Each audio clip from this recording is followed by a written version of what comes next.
It was a preliminary report, and it was done by the government, put on a system, I guess sent over to Congress somehow, and now the White House thinks that some Democratic members of Congress leaked it or characterized it in a leak in a way to try to make it seem like the mission was a failure to hurt Donald Trump politically. So I think they have a point about why they're upset. And what have we learned since? Israel says these things were decimated. The IAEA thinks they were decimated. Even Iran says massive damage was done to our nuclear sites. I do think that when it comes to Donald Trump, often the position of covering him is this must be disproved. And when it comes to Democratic presidents, the position is we'll take it at face value. On the issue of who wants to make this look bad, I mean, that's your opinion. I think that's fine. But the reality is, when Trump says the Iran nuclear program has been eliminated, he basically said it's done, it's ended.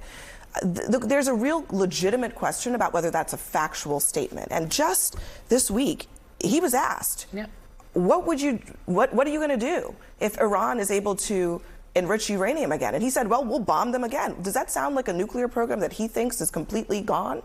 So, I mean, clearly there is a factual question here about whether or not the threat has been eliminated. And even Republican senators like Lindsey Graham have acknowledged, and others, the threat has not been eliminated. And that is something that American people need to know and understand. The threat has not been eliminated yet, and it will never be eliminated as long as these butchers are in charge of Iran. I mean, that is a true story. As long as they're in power, even if we have obliterated what they currently have, which I believe we have done that, they will always be seeking to bring about the end of the world with a nuclear weapon. And so as long as they're in charge, I suspect they will always be at it. The president has a couple of choices here as a result. I think we need to be talking about what's next here. He has a couple of choices.